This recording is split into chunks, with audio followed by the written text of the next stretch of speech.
Hello student, how are you? कैसे हैं आप लोग? मैं study YouTube channel numerical academy आप सभी का स्वागत है। आज हम अपने ऑनलाइन क्लास में ट्रायंगल्स के बारे में पढ़ेंगे। ट्रायंगल एक बहुत ही इंपॉर्टेंट टॉपिक है जो कॉम्पिटिटिव एग्जाम में पूछा जाता है। इससे काफ़ी क्वेश्चंस आते हैं क्योंकि पिछले 2-3 साल से कॉम्पिटिटिव एग्जाम का पैटर्न चेंज कर दिया, जिसमें मतलब ज्योमेट्री के पार्ट भी काफ़ी अच्छा, ज्योमेट्री पार्ट्स भी अच्छा खासा होता है। तो ज्योमेट्री में ट्रायंगल का एक अपना महत्व है। ट्रायंगल के जो पूरी स्टडी है हम उसको कुछ पार्ट्स में डिवाइड करके पढ़ेंगे। ट्रायंगल जिसका मतलब कुछ ट्रायंगल, एक तो डेफिनेशन हो गई, उसकी डेफिनेशन से आप सभी लोग परिचित होंगे। दूसरा है टाइप ऑफ ट्रायंगल। तीसरा है property of triangle, of triangle. चौथा है condition of similarity of triangle,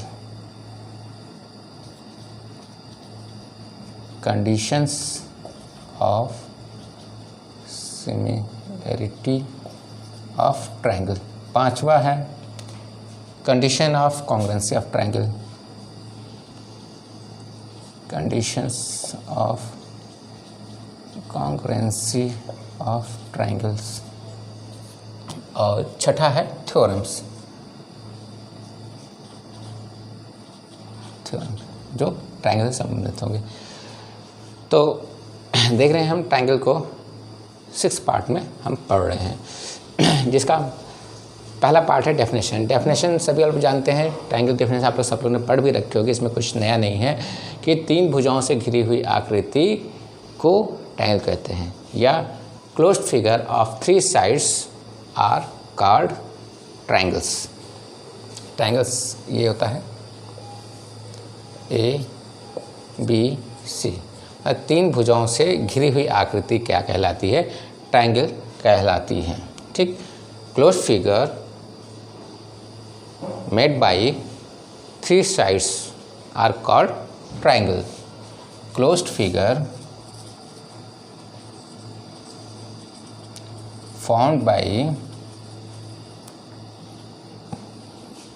3 sides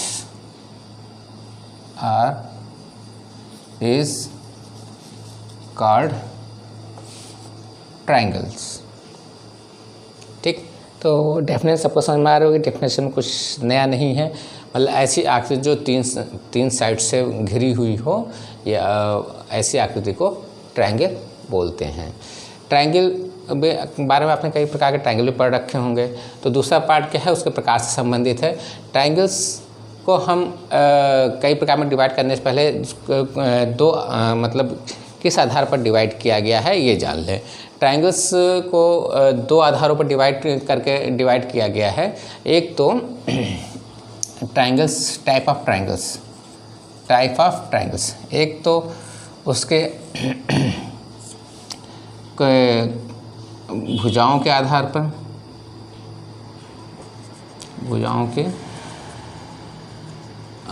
पर, दूसरा है एंगल के आधार पर,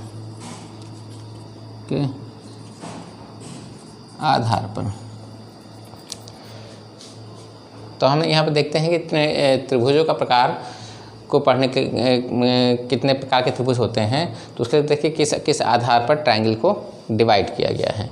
एक तो भुजाओं के आधार पर, दूसरा है एंगल के आधार पर। भुजाओं के आधार पर हमें ट्रायंगल कितने प्रकार से डिवाइड करते हैं देख लीजिए। पहला है भुजाओं के आधार पर न्यूनकोण त्रिभुज, इक्विलैटरल ट्रायंगल, या यूँ कह सकते हैं समबाहु त्रिभुज। दूसरा है आइसोसेलेस ट्रायंगल, या समद्विबाहु त्रिभुज।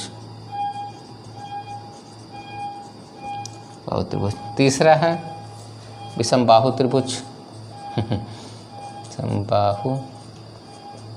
त्रिभुज या स्केलेन ट्रायंगल्स।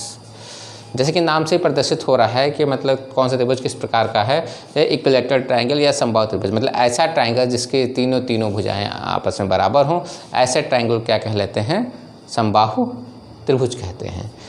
दूसरा है आइसोसेलेस ट्रायंगल्स। आइसोसेलेस ट्रायंगल्स ऐसा ट्रायंगल्स जिसकी कोई दो भुजाएं आपस में बराबर हों, ऐसे ट्रायंगल क्या कहते हैं, समद्विबाहु त्रिभुज कहते हैं। तीसरा है विषमबाहु त्रिभुज। ऐसा त्रिभुज जिसकी तीनों भुजाओं में से कोई भुजा एक दूसरे बराबर ना हो, ऐसे त्रिभुज को विषमबाहु त्रिभुज कहते हैं। अब दूसरा पार्ट टाइप ऑफ ट्रायंगल में कि कोणों के आधार पर त्रिभुज कितने प्रकार में डिवाइड किया गया है, तो जान लेंगे कोणों के आधार पर भी त्रिभुज को 3 प्रकार में डिवाइड किया गया है। एक तो acute angle triangle, acute angle triangle. दूसरा है ऑब्ट्यूस एंगल ट्रायंगल। तीसरा है right angle triangle, acute angle triangle या न्यून कोण त्रिभुज।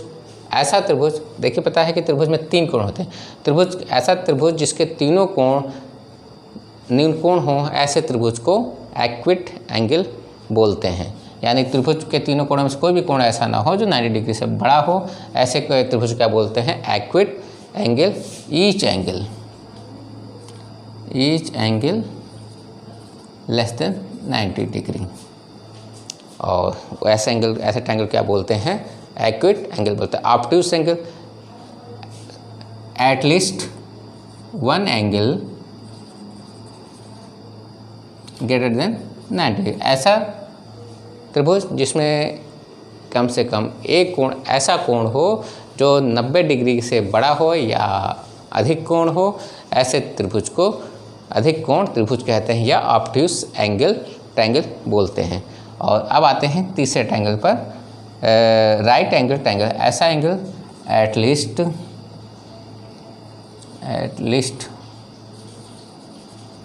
1 एंगल टू 90 डिग्री। ऐसा ट्रायंगल जिसमें कम से कम एक कोण ऐसा हो जो 90 डिग्री का हो, ऐसे कोण को क्या बोलते हैं, ऐसे त्रिभुज क्या बोलते हैं, राइट एंगल त्रिभुज कहते हैं या समकोण त्रिभुज कहते हैं। अभी यहाँ पर आपने देखा कि आपने डेफिनेशन पढ़ा और टाइप ऑफ ट्रायंगल पढ़ा। अब आ जाते हैं उसकी प्रॉपर्टीज़ के ऊपर। इससे पहले अरेंज कर देता आगे पढ़ने से पहले।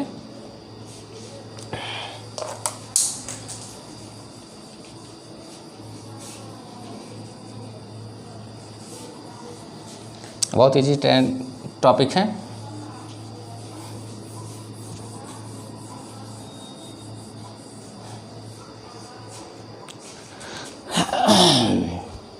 अब किस पार्ट पर आ गए, आपने डेफिनेशन पढ़ लिया है, टाइप ऑफ ट्रायंगल पढ़ लिया है, अब प्रॉपर्टीज पर बात करते हैं। तीसरा है properties of triangle, properties of triangles. इसमें भी प्रॉपर्टी ऑफ ट्रायंगल आप कई सारे पढ़ चुके हैं कि त्रिभुजों के तीनों कोणों का योग 180 होता है, त्रिभुज के बहिष्कोण का योग शेष 2 अंतःकोणों, त्रिभुज के शेष 2 अंतःकोणों के योग के बराबर होता है। ऐसी इस प्रकार की प्रॉपर्टी हैं। ये देखते हैं प्रॉपर्टीज। पहले प्रॉपर्टी पहले एक ट्रायंगल ड्रॉ कर लेते हैं। एक ये ट्रायंगल है ABC। पहला क्या है कि पहली प्रॉपर्टी है कि त्रिभुज के तीनों कोणों का योग 180 डिग्री होता है। मीन्स मतलब ये है कि त्रिभुज है तो 3 कोण भी हैं, एक ये, और इन तीनों कोणों का योग कितना होता है, 180।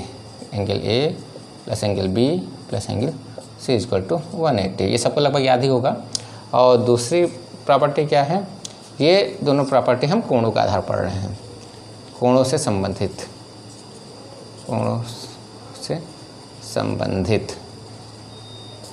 ओके। दूसरी क्या है, एक हम कोई एक भुजा बढ़ा देते हैं तो एक कोण, त्रिभुज के बाहर एक कोण निर्मित होता है। इस कोण को क्या बोलते हैं, बहिष्कोण बोलते हैं। एक्सटर्नल एंगल या बहिष्कोण, एक्सटर्नल एंगल। ठीक, तो इसकी प्रॉपर्टी क्या है कि त्रिभुज का जो एक्सटर्नल एंगल होता है शेष दो इंटरनल एंगल्स के योग के बराबर होता है, यानी त्रिभुज के बहिष्कोण शेष दो अंतः कोणों के योग के बराबर होता है। जैसे angle A C Y equal to क्या होगा, angle A plus angle B.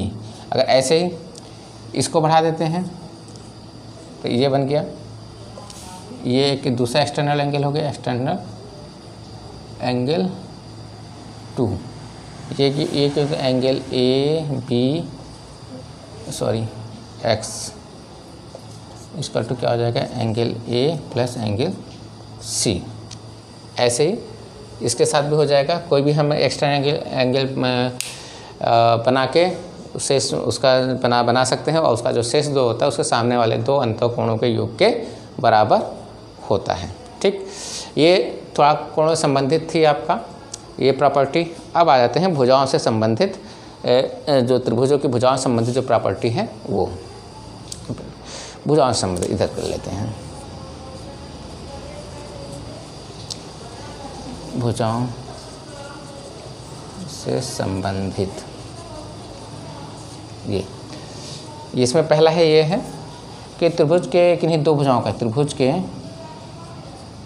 किन्हीं दो भुजाओं का योग सदैव तीसरी भुजा से बड़ा होगा।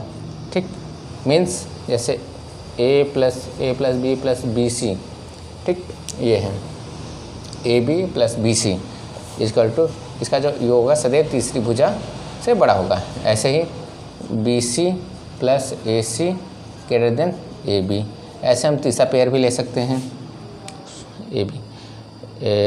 ए C plus A B greater than B सी।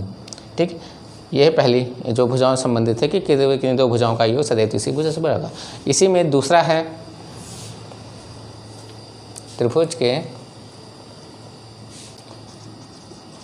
किन्हीं दो भुजाओं का अंतर सदैव तीसरी भुजा से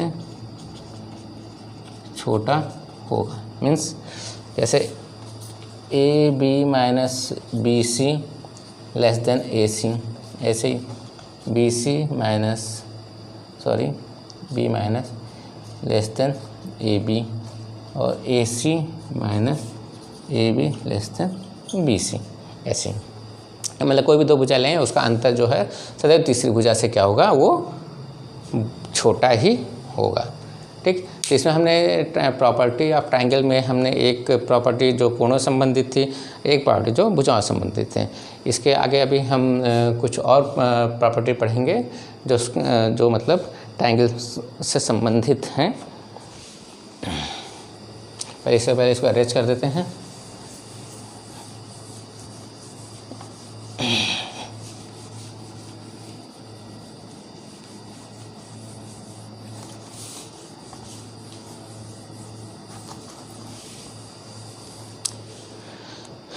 अगली त्रिभुज की अगली प्रॉपर्टी पढ़ने पर एक ट्रायंगल हम ड्रा करते हैं,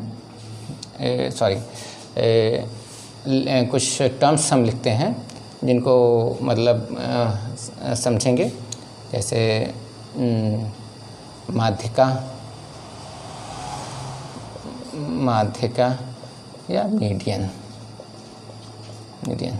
ठीक, दूसरा सेंट्रॉयड, केंद्रक, सेंट्रॉयड,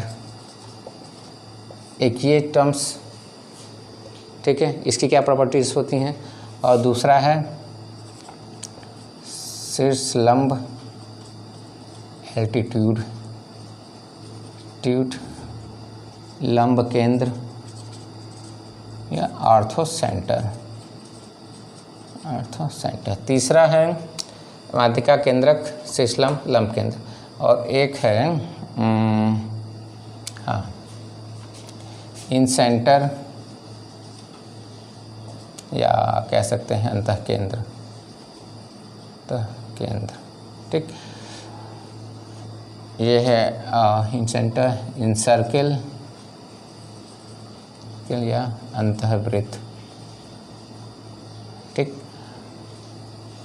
और ये है एंगल बाइसेक्टर, एंगल बाइसेक्टर या कोणार्धक, कोणार्धक। ये इसको लिखने की कोई ज़रूरत नहीं, अच्छा लिख लेते हैं एंगल बाइसेक्टर, कोणार्धक, इसमें आएंगे ये टर्म्स। और ये है सरकम सेंटर, सरकम सेंटर परिकेंद्र। दूसरा है सरकम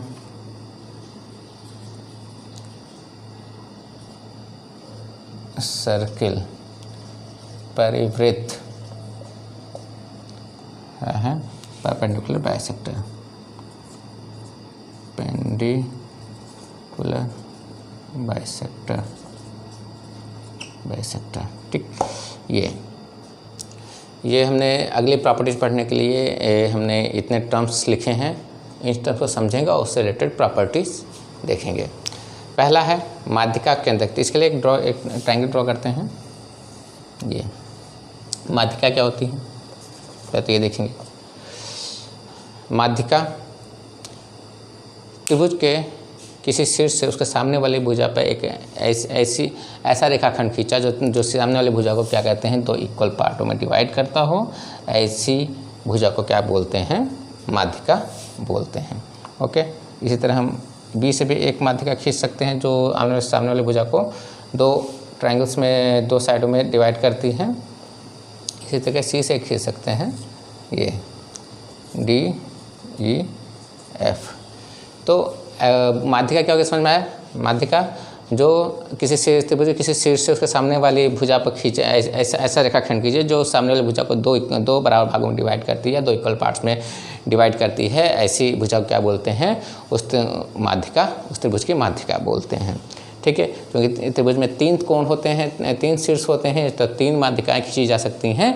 और जब तीनों माध्यिकाएँ हम खींचते हैं तो देखते हैं कि वो तीनों माध्यिकाएँ एक दूसरे को एक ही निश्चित बिंदु पर काटती हैं। तो इस निश्चित बिंदु को क्या बोलते हैं, सेंट्रोइड या केंद्रक। ओके, ये माध्यिका केंद्र का समझ में आ गया। अब इसे शीर्षलंब और लंब केंद्र समझेंगे। इसके लिए एक ट्रायंगल ड्रॉ करते हैं।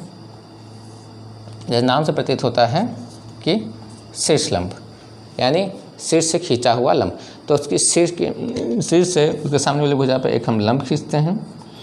इसी तरह तो ऐसे रेखाखंड को जो उस पर आगे सामने भुजा पर लंब होता है वो उस त्रिभुज का शीर्ष लंब बोलते हैं। इसी प्रकार तीन शीर्ष होते हैं तो तीन हम लंब खींच सकते हैं। और जब तीनों शीर्ष लंब खींचते हैं तो देखते हैं कि वो एक दूसरे को एक निश्चित बिंदु पर काटते हैं। तो और इस बिंदु को क्या बोलते हैं, लंब केंद्र या ऑर्थो सेंटर। ओके, समझ में आ गया बच्चों आपको। सेंट्रोइड क्या होता है, लंब ऑर्थो सेंटर या लंब केंद्र क्या होता है।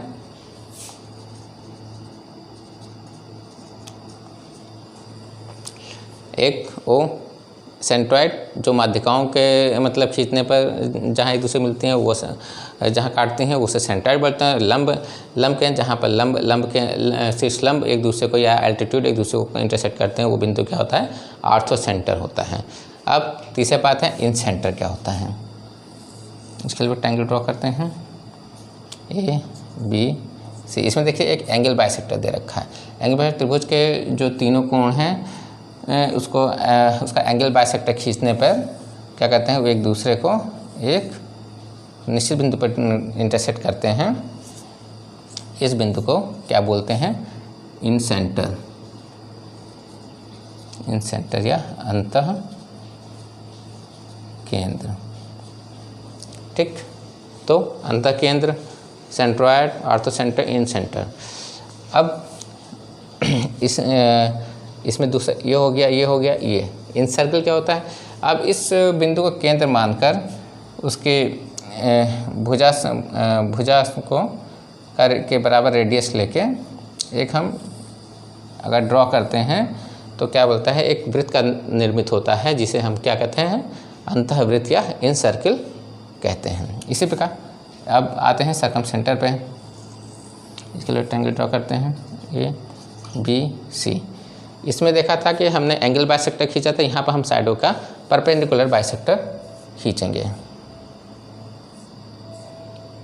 जो मतलब दो परपेंडिकुलर बाइसेक्टर वो होता है जो किसी साइड को दो इक्वल पार्टों में डिवाइड करता है और 90 डिग्री का एंगल बनाता है उसके साथ। तो ऐसे एंगल बाइसेक्टर, ऐसे बाइसेक्टर को परपेंडिकुलर बाइसेक्टर बोलते हैं। और देखते हैं कि जब तीनों साइडों का एंगल परपेंडिकुलर बाइसेक्टर खींचते हैं तो तीनों परपेंडिकुलर बाइसेक्टर एक बिंदु पर मिलते हैं। उस बिंदु को क्या बोलते हैं, सर्कम सेंटर, सेंटर या परिकेंद्र। अब इस परिकेंद्र को केंद्र मानते हुए उसके भुजाओं से इसको टच कराते हुए, उसके शीर्ष को टच कराते हुए अगर एक वृत्त खींचें तो तीनों शीर्षों से होके निकलता है। तो ऐसे वृत्त को क्या बोलते हैं, ए सर्कम सेंटर, सर्कम सेंटर या परिवृत्त। ठीक, यहाँ पर देखिए प्रॉपर्टीज़ में हमने मतलब इसकी प्रॉपर्टीज़ हमने पढ़ी है। एक तो कोणों के आधार पर जो प्रॉपर्टीज़ थी, भुजाओं के आधार पर जो प्रॉपर्टीज़ थे, और उसके संबंध में और उसके कुछ ट्रायंगल से कुछ संबंधित टर्मिनोलॉजी थे, वो भी हमने यहाँ पढ़ लिया और देख लिया और समझ लिया क्या होता है। अब आते हैं चौथे पार्ट पर, कंडीशन ऑफ सिमिलरिटी, और पाँचवें पार्ट है कंडीशन ऑफ कॉन्ग्रुएंसी पर। कंडीशन ऑफ सिमिलरिटी और condition of congruency of triangle पढ़ने से पहले हम ये जो दो टर्म्स हैं, सिमिलरिटी और कॉन्ग्रुएंसी, ये क्या होता है हम पहले अच्छे से हम समझ लेते हैं।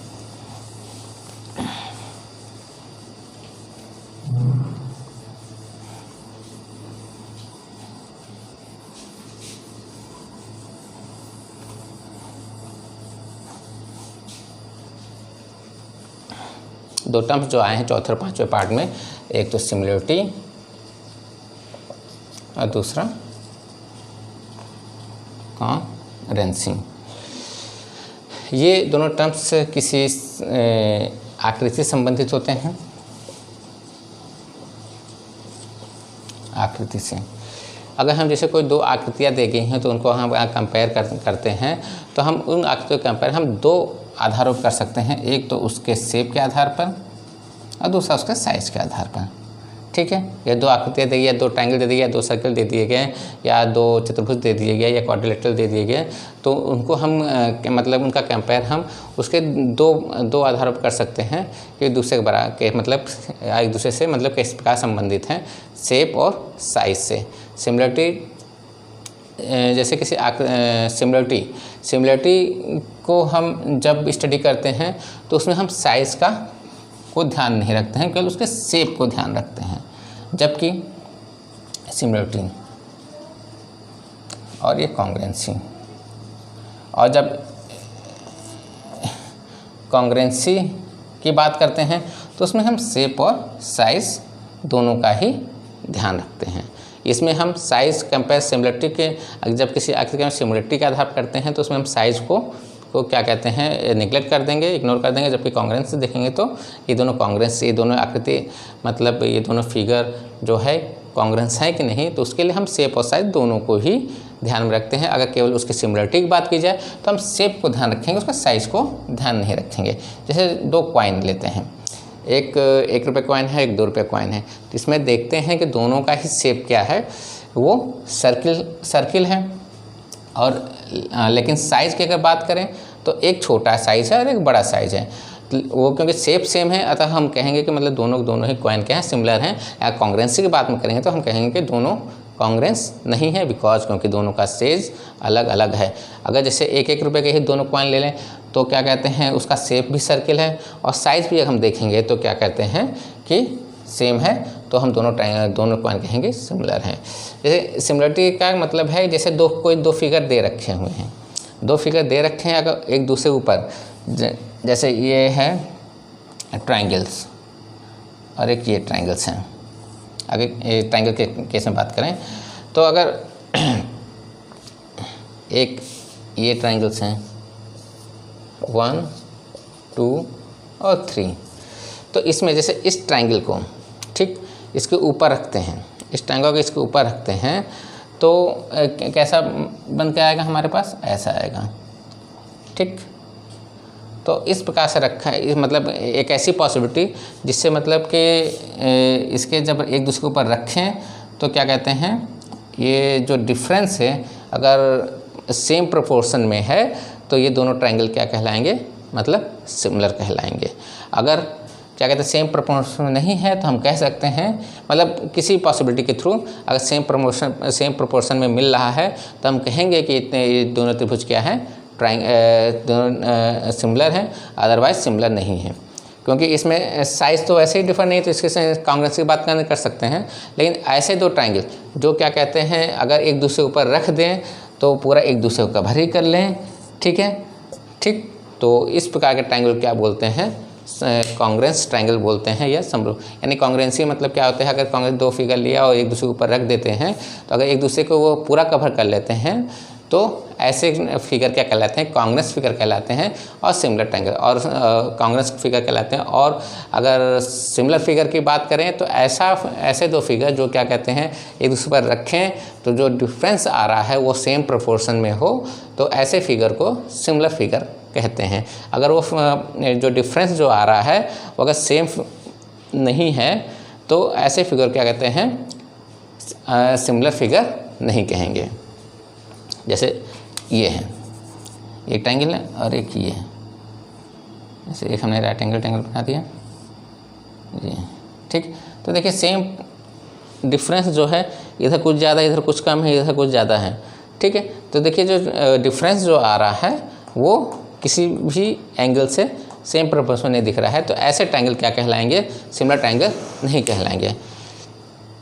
अगर ये डिफरेंस 0 होता है मतलब ऐसे फिगर जब मतलब क्या कहते हैं रखें एक दूसरे को कवर कर लें, कोई भी पार्ट अगर रखने पर एक का पार्ट अगर एक तरफ से देखें तो दूसरे पार्ट में दूसरा फिगर नहीं दिखेगा तो क्या कहते हैं, ऐसे फिगर को कांग्रेंस फिगर कहते हैं। ठीक, तो अब ट्रायंगल से तो इसमें सिमिलरिटी के जैसे दो ट्रायंगल है तो हम हमेशा नापने तो बैठेंगे नहीं, तो इसके लिए हम क्या कहते हैं कुछ कंडीशन दे रखी है। अगर वो हम कंडीशन अगर देख लेते हैं तो हम कह सकते हैं अगर वो दोनों ट्रायंगल उस कंडीशन को फॉलो कर रहे हैं तो हम कह सकते हैं कि वो ट्रायंगल सिमिलर है या कॉन्ग्रुएंस है। ओके, तो पहला देखते हैं,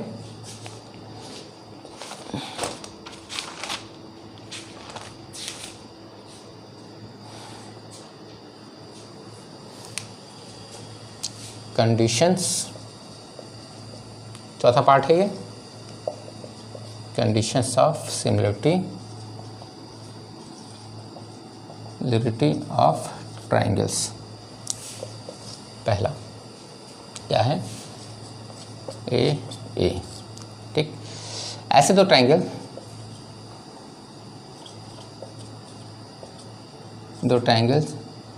जिनके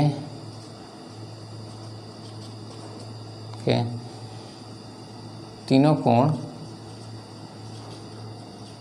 कोण अलग अलग आपस में बराबर हो, तीनों कोण आपस में बराबर हो तो ऐसे ट्रायंगल को सिमिलर ट्रायंगल कहते हैं। जैसे कोई त्रिभुज है ABC, एक DEF। ठीक है, ये वाला इसके बराबर हो, ये वाला इसके बराबर हो, ये वाला इसके बराबर हो, तो अगर त्रिभुज के ऐसे त्रिभुज सॉरी दो नहीं हम तीन कई सारे भी हो सकते हैं, ऐसे त्रिभुज जिनके तीनों कोण आपस में बराबर हों तो ऐसे त्रिभुजों को सिमिलर ट्रायंगल कहते हैं। ये कंडीशन क्या है, AAA या AA भी कह सकते हैं या AA, क्योंकि अगर दो अगर बराबर हैं तो तीसरा ऑटोमेटिक बराबर हो ही जाता है। दूसरा SSS, मतलब ऐसे त्रिभुज तो जिसके संगत भुजाओं का अनुपात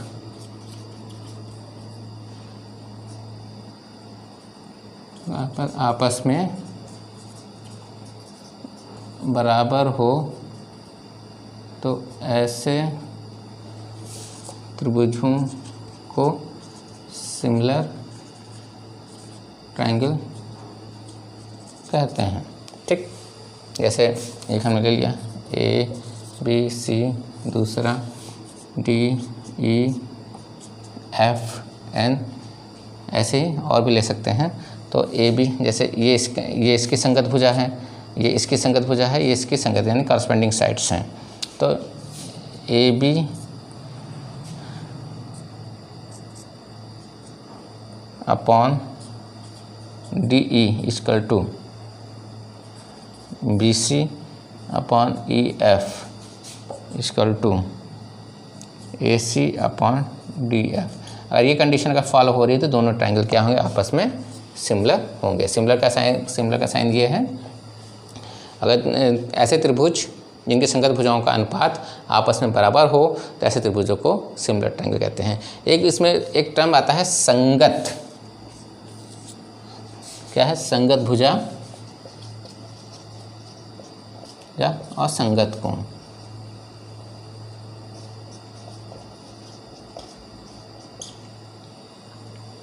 संगत भुजा, संगत कोण, इसका मतलब ये है कि जैसे एक जैसे दो फिगर हैं, ट्रायंगल हैं, एक दूसरे ऊपर हम रखते हैं तो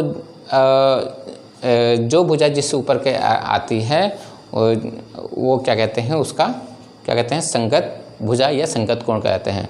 जैसे ट्रायंगल दो फिगर ले लिए और इस प्रकार से रखा कि मतलब जो अनुपात वाली भुजा है जिससे वो मतलब वो पॉसिबिलिटी जिसके अंदर मतलब वो सेम प्रोपोर्शन, जो डिफरेंस है सेम प्रोपोर्शन में आता है, तो ऐसे जो साइडें जब इस केस में जब साइडें एक साइड जो दूसरे साइड के ऊपर आती है ऐसी साइड को संगत भुजा कहते हैं, और जो एंगल जिसके ऊपर आता है उसको संगत कोण कहते हैं। ठीक, तो अभी दो प्रॉपर्टी हमने पढ़ी गए, दो कंडीशन पढ़ी सिमिलर दो ट्रायंगल, कोई ट्रायंगल सिमिलर होने के, एक तो ट्रिपल ए एक ट्रिपल एस। अब तीसरी है, हटा देते हैं,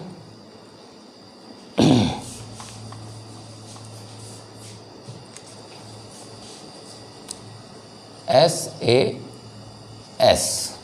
ठीक, ऐसे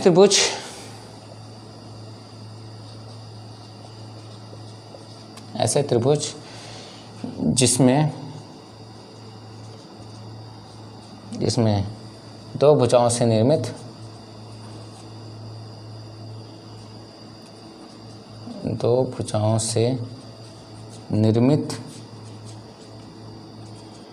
कोण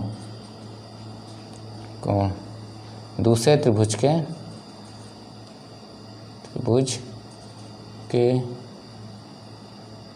दो भुजाओं से निर्मित कोण आपस में बराबर हों तथा निर्मित करने वाली भुजाएं निर्मित करने वाली संगत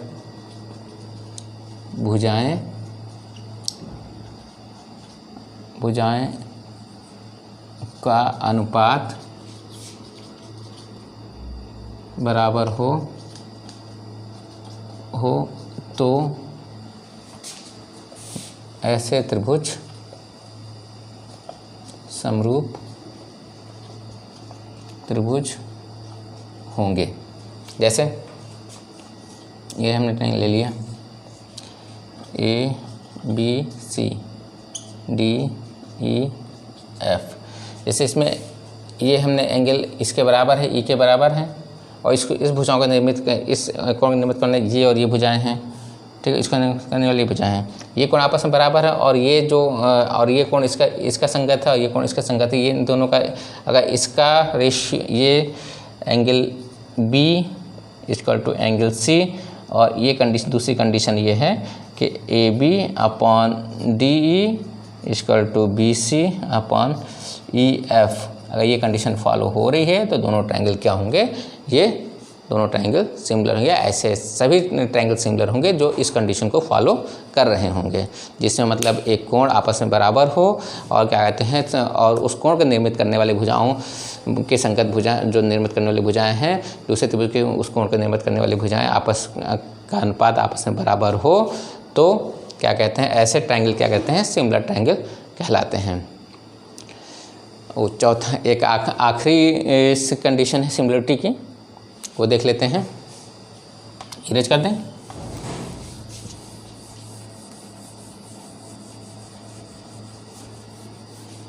ट्रिपल ए हो गया, ट्रिपल एस हो गया है, एस ए एस हो गया है, अब है ए एस ए। चौथा क्या है, ए एस ए। ठीक, मतलब ऐसे त्रिभुज ऐसे त्रिभुज जिसकी किसी भुजा पर बने हुए कोण आपस में बराबर हों तथा जिस भुजा पर वह कोण बने हुए हैं वह आपस में उनका अनुपात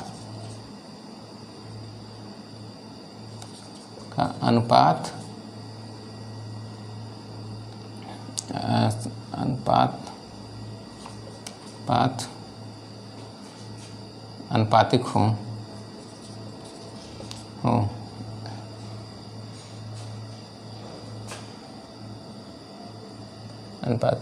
ऐसे त्रिभुज समरूप कहलाएंगे।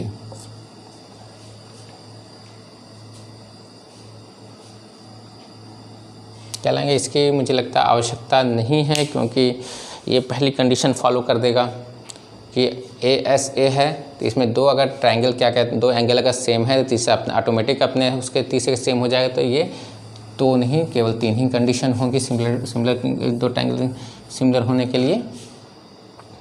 ठीक, सॉरी, चौथे कंडीशन में आ जाएगा आर एच एस।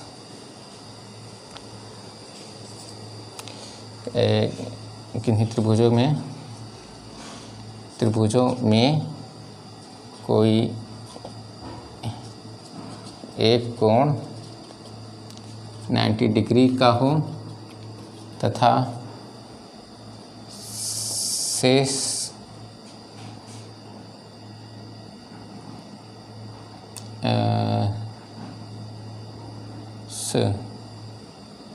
दो भुजाएं अनुपातिक हों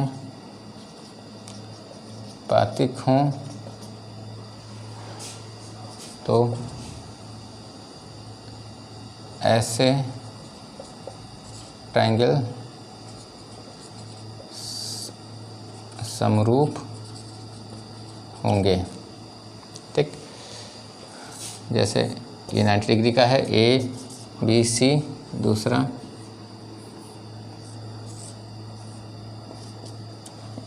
डी ई एफ। ठीक है, ये एंगल बी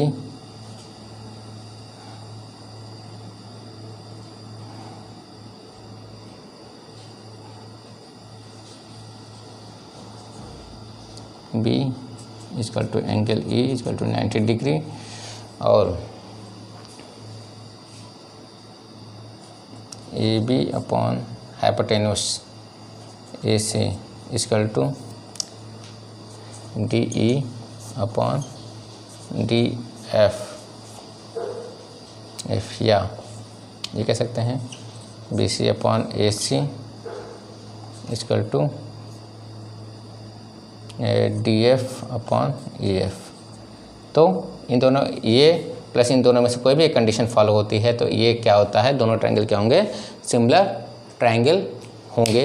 ये कंडीशन क्या कहलाती है, RHS है, मतलब एक साइड एक हाइपोटेन्यूस और राइट एंगल ट्रायंगल, ये अगर होंगे तो ये क्या होगा, दोनों ट्रायंगल क्या होंगे, सिमिलर ट्रायंगल होंगे। ठीक, तो हमने यहाँ पर त्रिभुज की चारों कंडीशन पढ़ लिया, जिन केस में वो दो ट्रायंगल हों, अगर चारों में से कोई भी एक केस अगर फॉलो हो रहा है तो वो दोनों ट्रायंगल क्या होंगे, या वो सारे ट्रायंगल क्या होंगे, एक दूसरे के सिमिलर होंगे।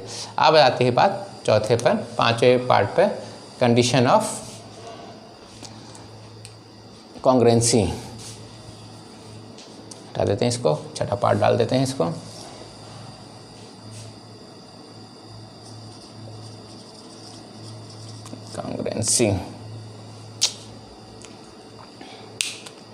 कॉन्ग्रुएंसी इसमें क्या है, कॉन्ग्रुएंसी में हम जब भी कंपेयर करेंगे तो उसके उस फिगर के शेप और साइज़ दोनों को ही कंपेयर करेंगे।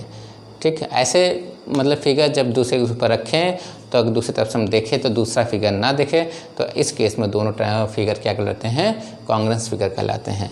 तो ऐसे दो ट्रायंगल अगर हमें दे रखे हैं तो हम देख के तो नहीं बता सकते हैं कि मतलब वो कॉन्ग्रुएंस है कि नहीं है, तो इसके लिए हम कुछ कंडीशन अगर पढ़ते हैं, अगर वो कंडीशन अगर उस दोनों ट्रायंगलों में मिलती है, उन सभी ट्रायंगलों में मिलती है, तो हम कह सकते हैं कि वो ट्रायंगल क्या होंगे, कॉन्ग्रुएंस होंगे, जैसे भी सिमिलरिटी के बारे में हमने पढ़ा था। तो पहला प्रतिबंध क्या है, AASS का।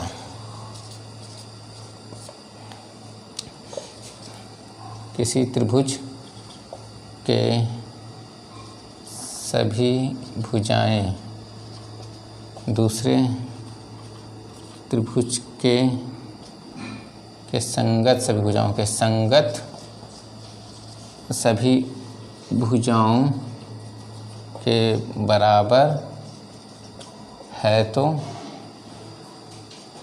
वे त्रिभुज सर्वांग सम त्रिभुज कहलाएंगे।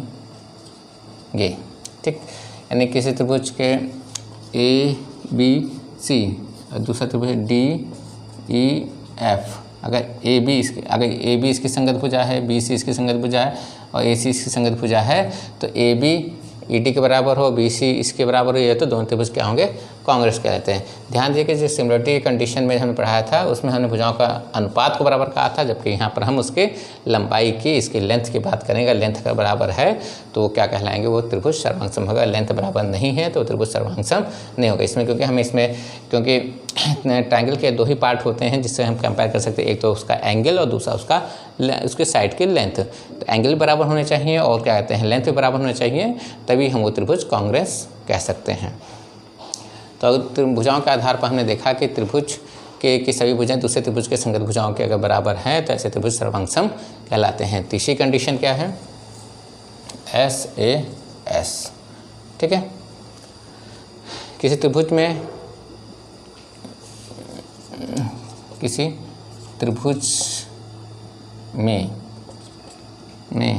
किसी कोण को निर्मित करने वाली भुजा दूसरे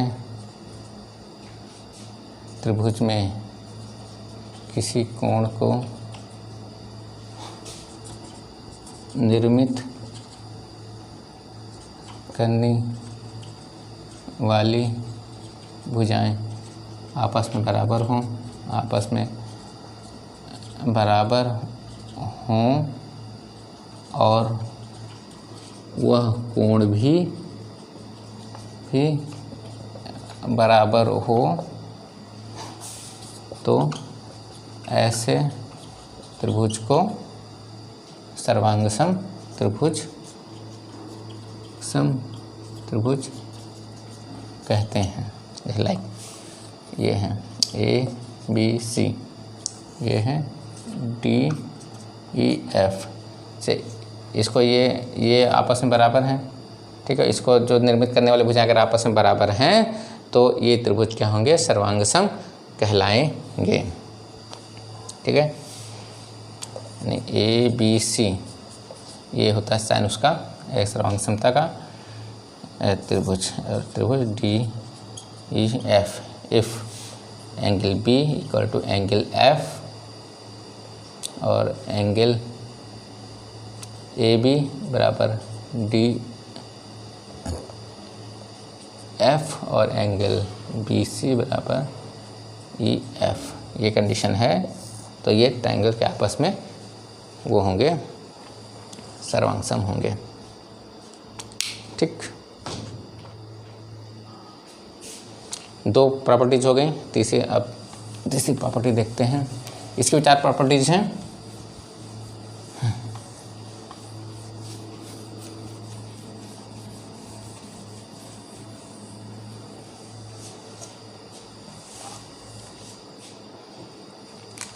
तीसरी प्रॉपर्टी है, अभी आपने AS पढ़ा, आपने AS पढ़ेंगे। इसमें एंगल साइड एंगल, मतलब ऐसे त्रिभुज जिसके किसी एक भुजा पर बने कोण दूसरे त्रिभुज की उस भुजा पर बना, उस भुजा पर जो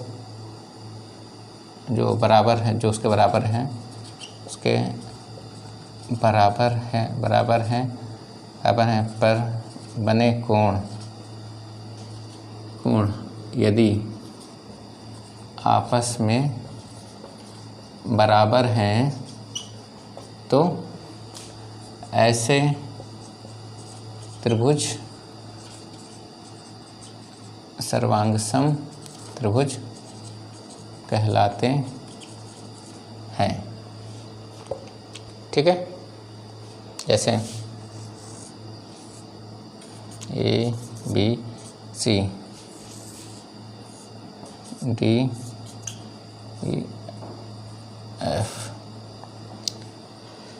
यस, जैसे ये हमने भुजा ले लिया जो इस भुजा के बराबर है, तो इस पर बने कोण अगर आपस में बराबर हैं तो ये दोनों क्या होंगे, कॉन्ग्रुएंस होंगे।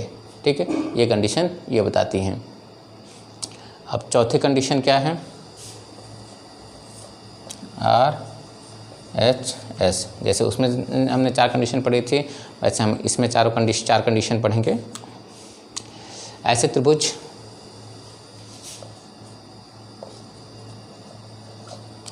त्रिभुज जिसमें एक कोण समकोण हो तथा एक भुजा और कर्ण आपस में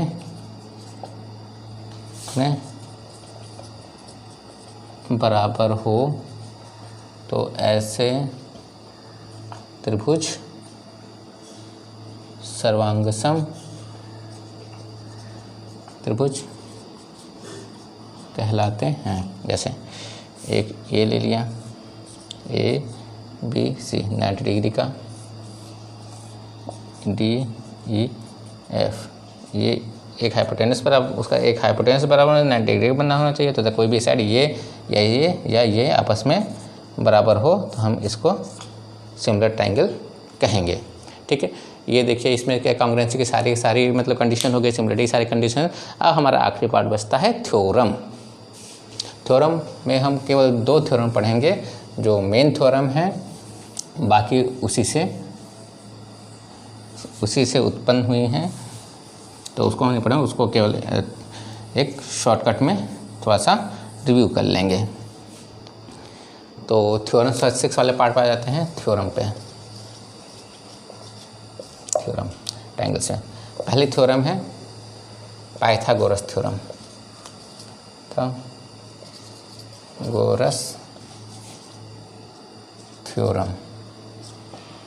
दूसरी है थेल थ्योरम, थेल थ्योरम्स। ठीक, तो पहले हम पाइथागोरस थ्योरम पढ़ेंगे।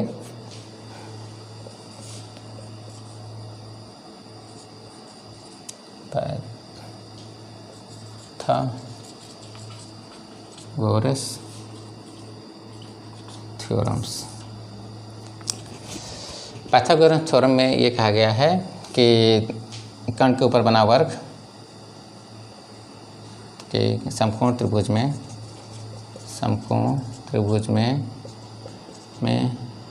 उसके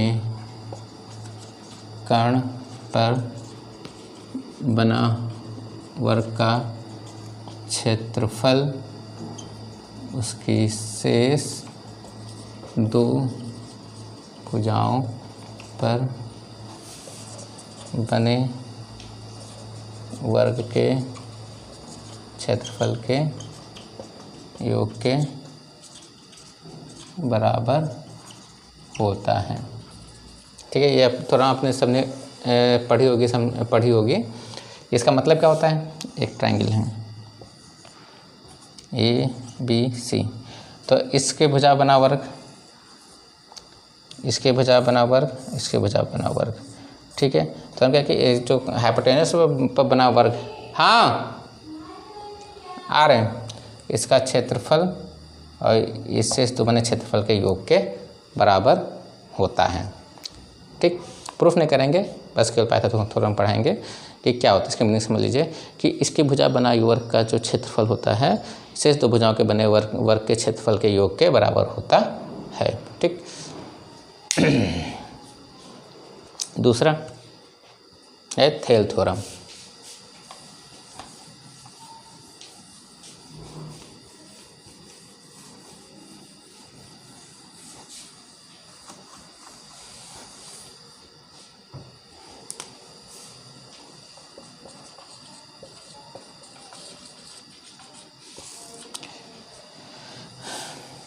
थेल थ्योरम में क्या है?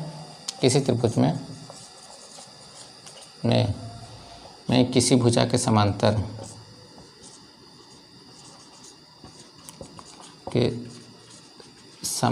यदि कोई रेखा खींचे तो वह शेष दो भुजाओं को इस प्रकार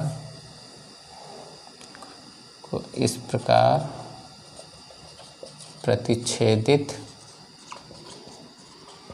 करती है कि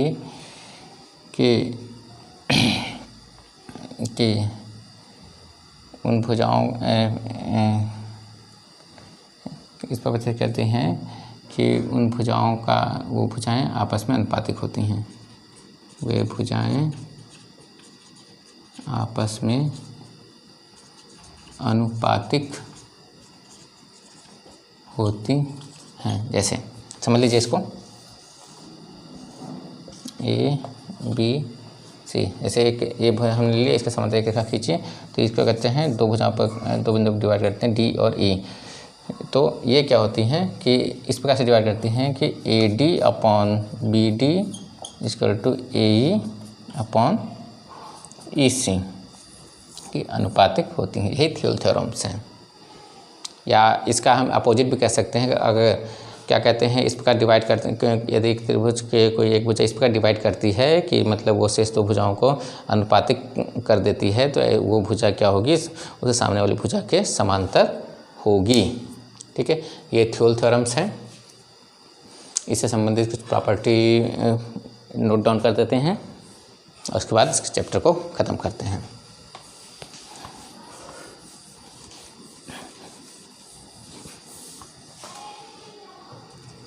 जैसे एक ट्रायंगल ले लिया हमने ABC,